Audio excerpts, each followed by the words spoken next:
Keith Boyle. I'm the CEO of Newfound Gold. We're developing the Queensway Project in Newfoundland and high-grade gold on surface, Tier 1 jurisdiction, and we've recently acquired Maritime Resources, set to close next month, which will make us a producer starting this year. Hi, I'm Victor Cantore. I'm the President and CEO of Amex Exploration. Also high-grade gold and near-term producer in the province of Quebec. Well, there we go. A lot of similarities, a bit of overlap, and two great CEOs. We wanted to get you together. So the kind of shift from explorer, making discoveries, high grade, and have this conversation with both your companies in terms of this continual output of high grade results into the media. It eventually kind of loses its shine a little bit, and you kind of move into this kind of build mentality. So for Keith, for you, obviously you kind of came in and kind of replaced the previous management team. There's a dynamic shift from explorer to builder. Can you talk about that kind of mind shift and why you thought in that market it made sense? Well, the opportunity to take high-grade gold, narrow veins, that provide for what I would call straightforward startup was really the appealing aspect of this project.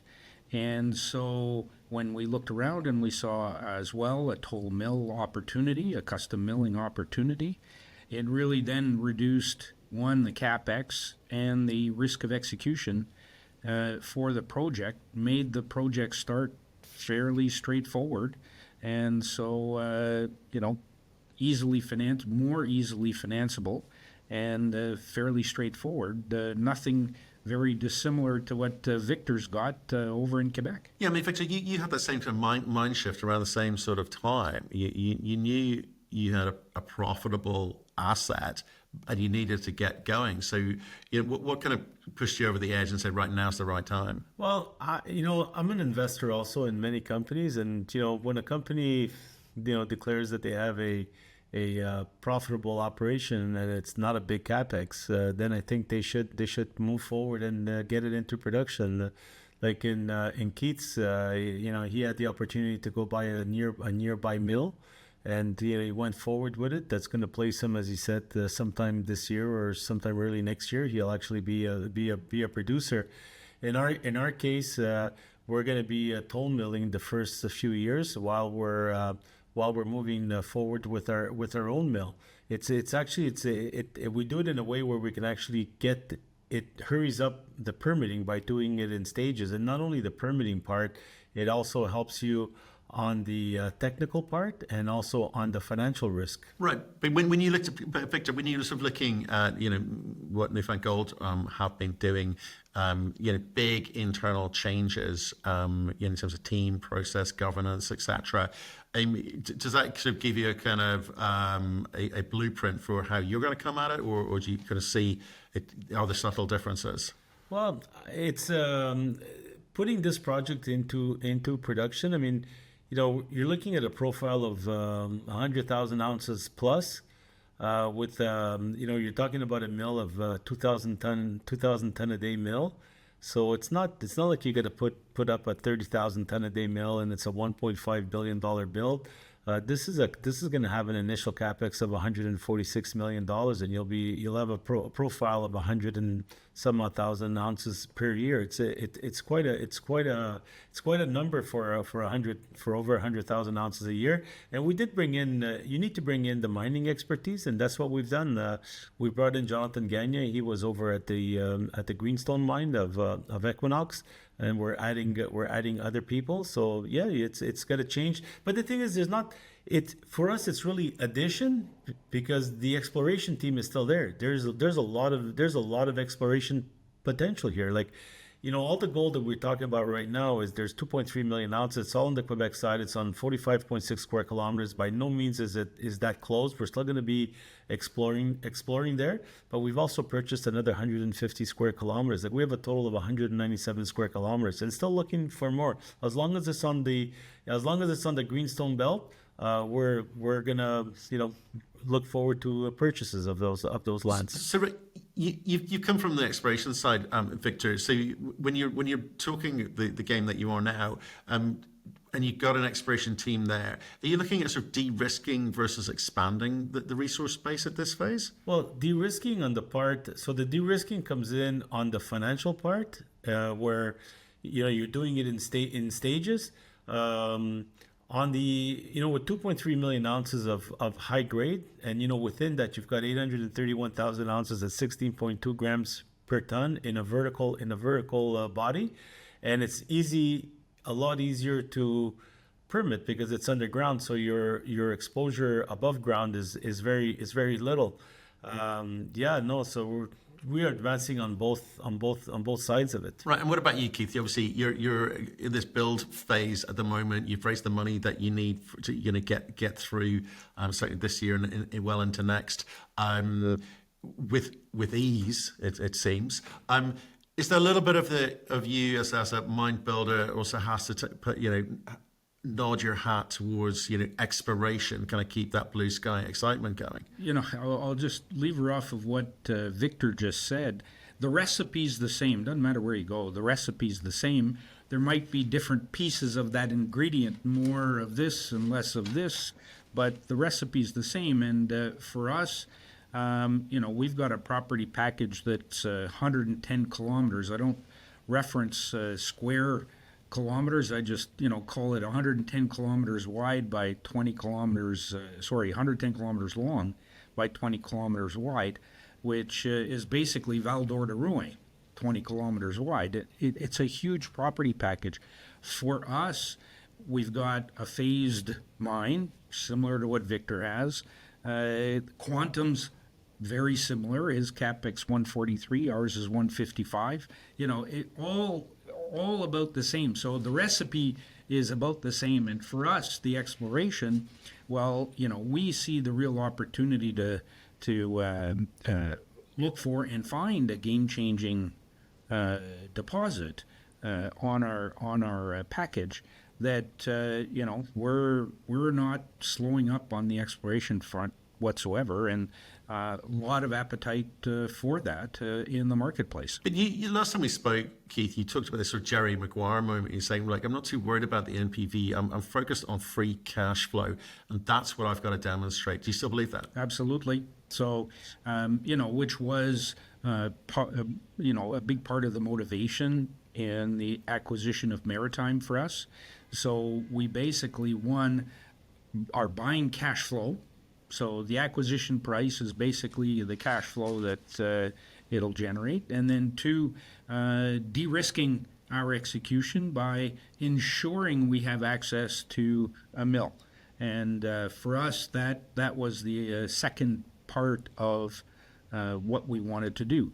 So, the intended consequence for us is becoming a producer, where Victor, he's got he's in a great jurisdiction and phased approach. So I'm a full believer in it. Well, that's where Keith is 100%. It's all about cash flow, and when you can get huge amounts of cash flow, it comes from high grade, which is something that we both have. I'm not familiar. Like obviously I know his numbers, but I'll talk about my numbers, and Keith can talk about his because I don't want to mumble up those numbers. But when you talk about cash flow, like our AISC toll milling is 1165. When you if you can sell gold at 3,200, that's $2,000 an ounce. That's USD. That's $200 million. That's $280 million a year Canadian of free cash flow. But wait, gold right now is 4,200. So, that's $300 million. I don't know where it's going to stay. I don't know where gold is going to stay, or maybe even a lot higher. And this can only be accomplished with high grade mines, and with small, and I talk about small mills. Not small production. Yeah, and Victor, again, I come back to the same recipe. You've got a small mill. We'll have a small mill. Yours is 2,000, as you said. Ours will be 7,000 when we build it on site, but the toll mill is only 700 tons a day. So for us, that cash flow of, call it 70,000 ounces a year, the $2,000, $140 million. Well, whoops, add another 1,000 to that, and you got over $200 million. Pays for a lot of project development and exploration, which, I can, I understand completely the path that we're going on, and what sort of I'll call it, what's your next step in progressing your project? Well, metallurgical work has been done. Permitting is in for the bulk sample. So even though we have it in two phases, the first phase is actually a bulk sample, but we've asked for 40,000 tons. There's going to be half an ounce material coming from there. If we get our 40,000 tons, it's over 20,000 ounces that we get from that. So revenues could start as early as 2027. So okay, yeah. Well, we're quite similar actually. We'll be putting in our application for our small for our starter mine, and we'll do that at the beginning of the year with the objective of being in production towards the latter half of 27. So similar timing. We should start a pool. We should start a pool, Victor, to see who's going to produce that first brick.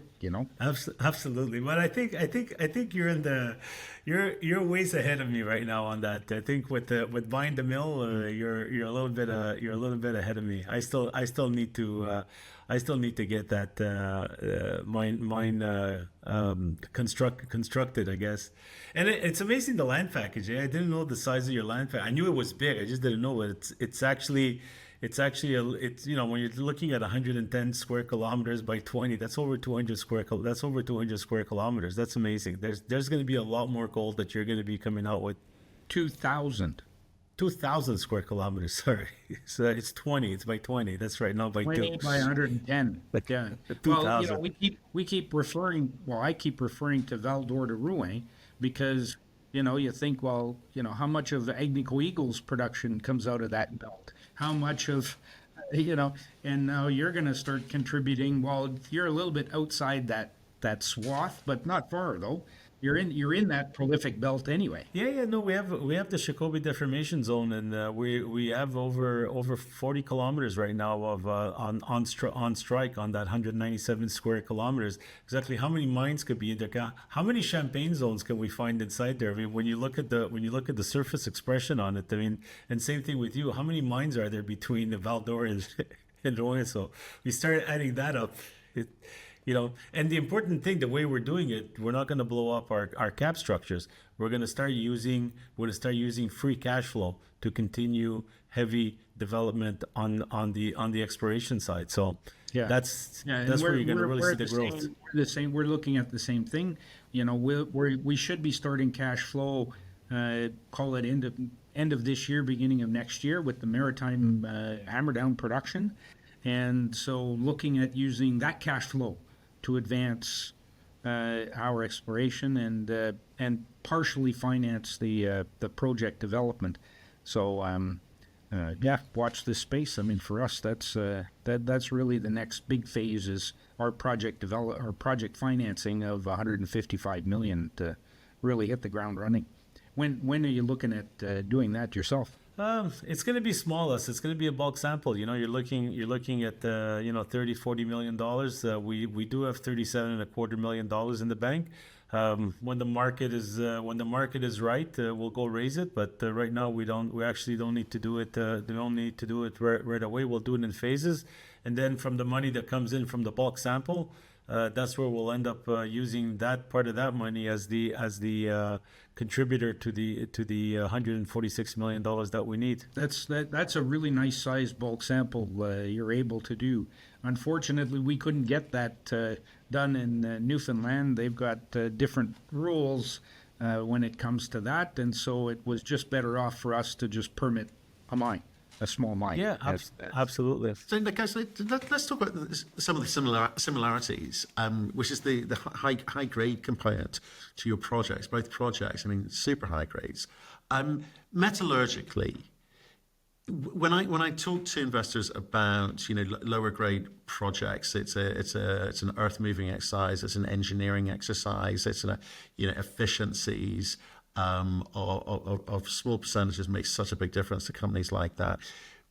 How does it work with these higher grade metallurgical challenges that in terms of gravity versus leaching versus and what's your flow sheet look like? I mean, Keith, when he Well, I mean, for us, the typical pictures, and if you go on our website, you'll see some pictures of core there where it's white quartz with gold flecks in it, and gold pieces in it, and so you grind it, you liberate the gold, you put it through gravity. In our case, the higher grades will have 50+% recovered through gravity itself, so you'll get gold right away, and then the rest just goes into a leach circuit, and we'll be well into the 90%, over 90% recovery, just with a very simple, straightforward flow sheet. And I'm sure Victor is probably no different. Well, pretty much the same. I'll repeat his words.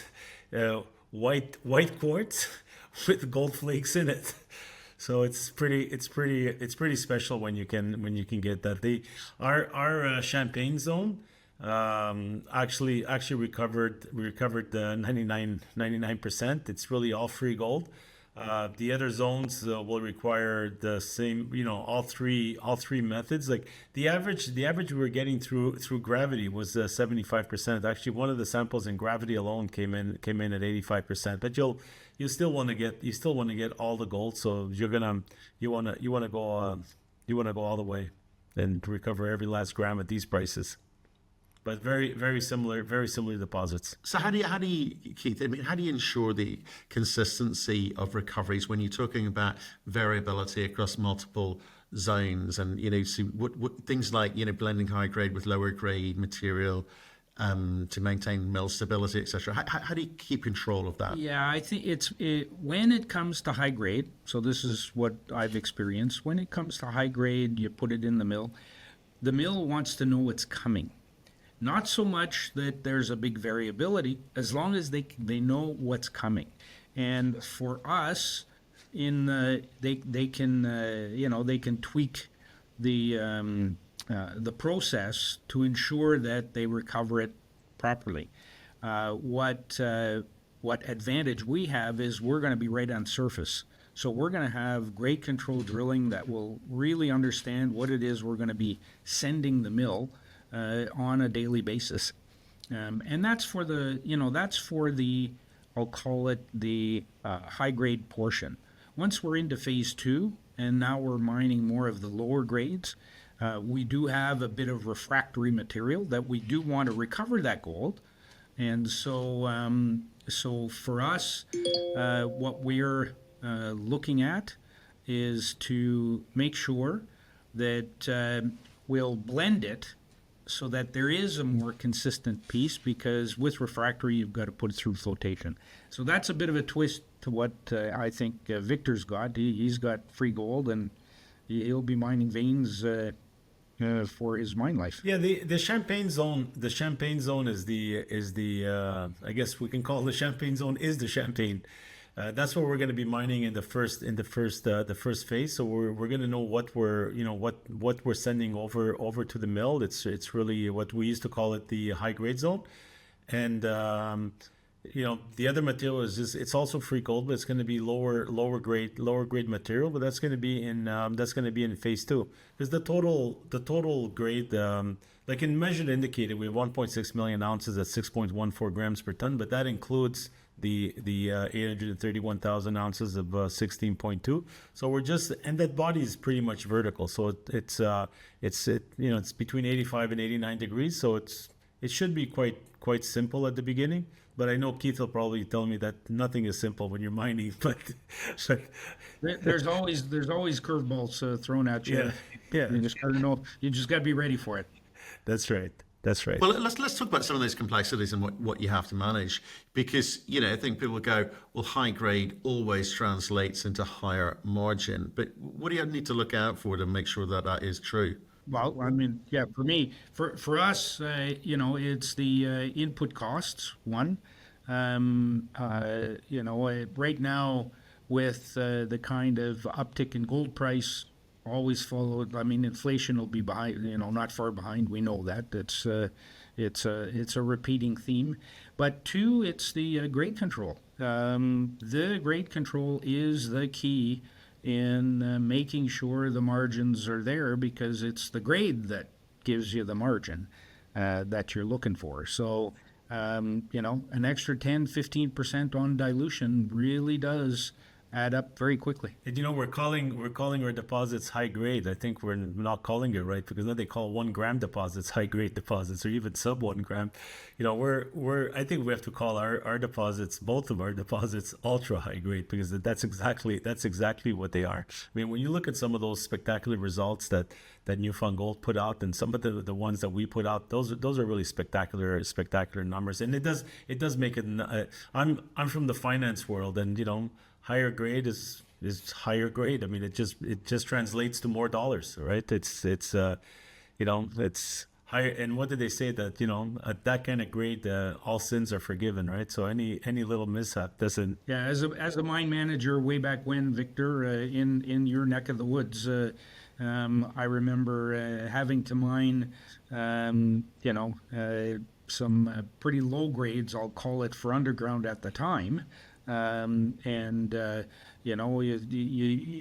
can't really, there's not a lot to give. And then you go to somewhere where there is high grade, and oh my God, it's almost like you got to work at keeping your eye on the ball. So how do you think things have changed, obviously, with gold price moving like it has? I remember, 2 years ago writing a report which was suggesting in Canada that, I think this was below 2000, we must have been 1850 or so, you needed 4 gram gold for underground mining in Canada. I mean, now obviously it's a different world now. What do you think that number looks like today? Well, our cutoff grade in our resource, our cutoff grade in our PEA for the underground was 2 grams, and we have a pretty high cost cut and fill. We're looking at cut and fill mining method, and I would say not that productive. So, in fact, one of Agnico's mines, they were mining a gram or less underground, using bulk methods. So, at today's prices, I would say that rule of thumb has probably gone to 2, maybe 1.5 grams now, Matt. I think that makes sense. That makes a lot of sense. And Victor, I'll come to you on this one, because I think you're.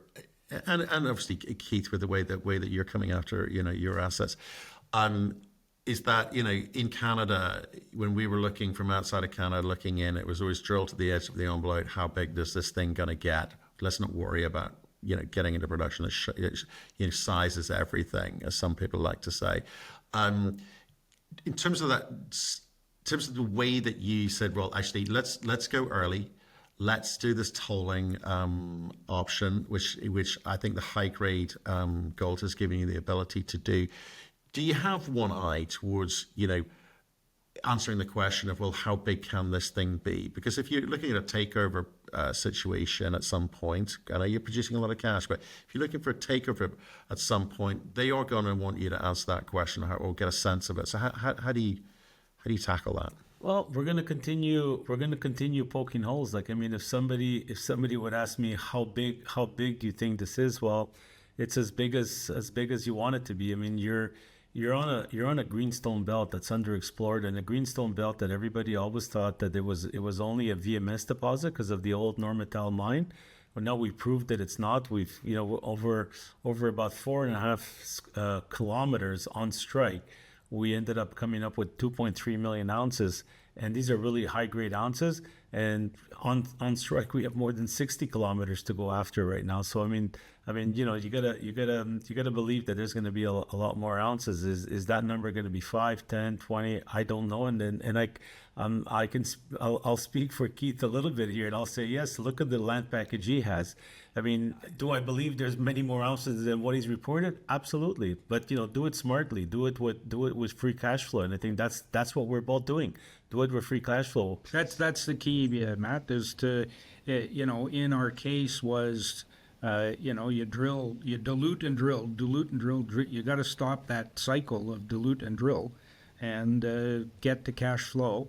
And the other thing I think to reinforce, when you're talking vein deposits, by their very nature, they require a lot more drilling than the bulk deposits.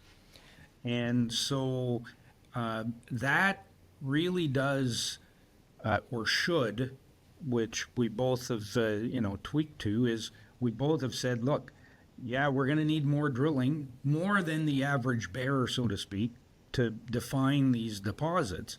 But, and so let's stop with that dilute and drill and get into cash flow. And I look at a lot of deposits that I've experienced in both the Abitibi and Timmins camps. They never had more than 2-5 years reserves and operated for decades. The Dome mine I managed, they had 5-year reserves and operated for 100 years. So these deposits can get very big, but you won't put all that drilling in to see how big will it get. It's interesting times, actually, and I think we've seen a few cycles in the past. We certainly saw this in uranium in their last cycle. It was all about the finance guys going, it's pounds on the ground. And I think the Canadian market has been, I think, successful on occasion with ounces in the ground, but for right now, it kind of feels like it is show me the money time. And, show me the money, and do you have the right postal code? I mean, at the end of the day, is it, you got the right rocks, and are you into a right jurisdiction?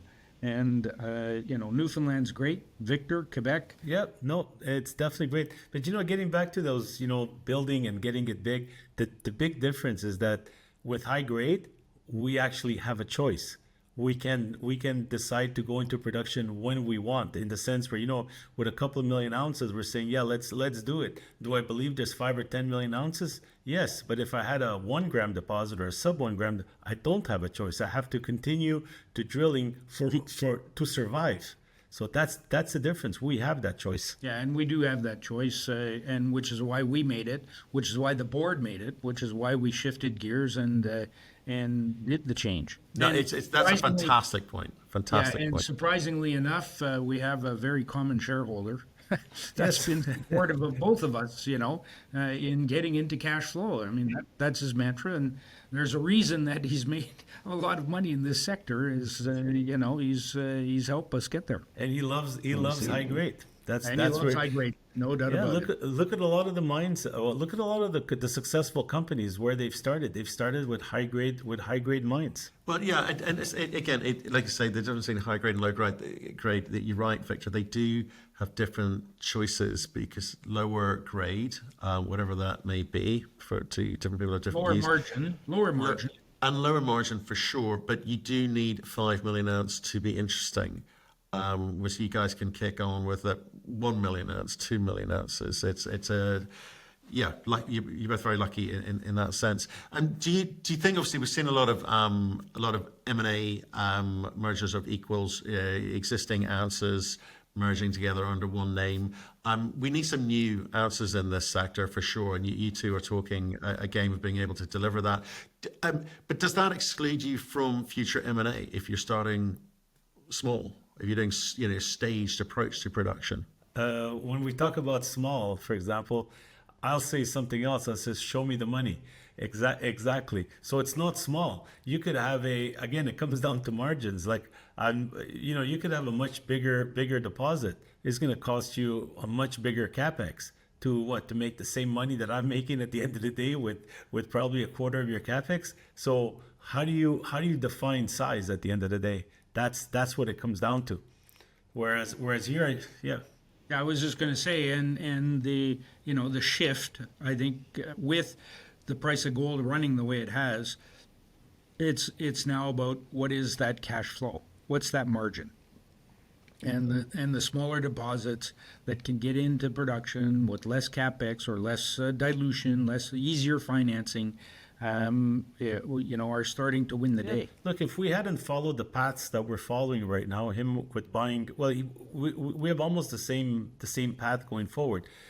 My permitting would be, I'd be talking production probably 2030, 2031. If you go on my Gantt chart, that's what it would show, like your phase two. You're probably starting in 2030, 31. Does anybody? 2031. It's exactly the same. If we were to build the one big project, that's what it would look like. Yeah. Yeah, that's right. Does anybody want to take a guess? If we could finance it. Yeah. If we could finance it, because it was double our market cap, basically. That's right. Which I don't know where gold is going to be. I don't know where gold's going to be in 2031, 2032, unless somebody wants to take a guess at it. But I pretty much know where gold's going to be in 2026 and 2027 and 2028. It's most likely going to be around here or a lot higher. But look, we have economic studies at 2,500. Our projects pass at 2,000. So is gold going to be at 2,000? And that's why our business plans make a lot of sense doing it the way we're doing it. And again, it comes back to we have that choice.